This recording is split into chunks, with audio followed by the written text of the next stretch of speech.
Bonjour, chers membres. Aujourd'hui, j'ai eu le plaisir d'assister au huis clos du budget provincial du Québec 2018.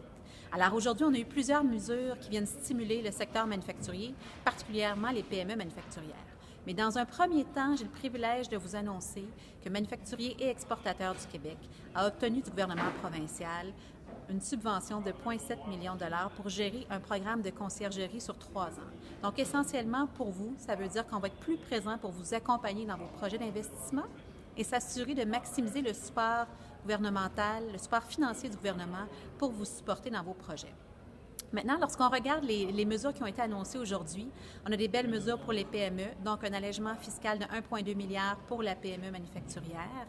On a des mesures qui viennent stimuler l'investissement et la compétitivité, comme l'amortissement accéléré. Donc, lorsque vous achetez des équipements, des technologies de pointe, vous bénéficierez d'un amortissement sur 2 ans qui correspond à une des demandes que l'on avait faites.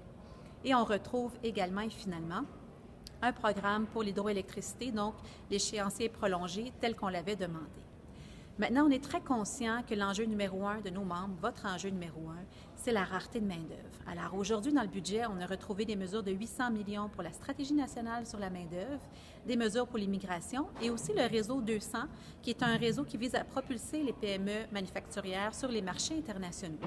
Alors, on a quand même rappelé au gouvernement l'urgence de mettre en place ces mesures-là et surtout l'urgence de le faire avant le printemps, avant les élections, parce qu'on est conscient que la rareté de main-d'œuvre vous affecte au quotidien. Maintenant, on a également fait part de notre préoccupation quant aux peu de mesures d'atténuation qui ont été proposées aux grandes entreprises. Alors, on sait que nos grandes entreprises manufacturières sont nos grands donneurs d'ordre. C'est important qu'ils restent au Québec, qu'ils investissent au Québec.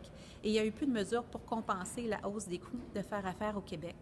On n'a également, malheureusement, pas eu la hausse du taux de crédit d'impôt à la R&D qui faisait partie de nos demandes. Alors, on va continuer à travailler avec le gouvernement et avec les différents partis dans les prochains mois pour s'assurer que ces préoccupations se retrouvent au cœur de leurs programmes électoraux. Alors, je vous invite à prendre connaissance du budget et je vous invite à communiquer avec moi pour discuter des mesures qui vous concernent. Ce sera avec grand plaisir que je vais échanger avec vous. Merci, au plaisir.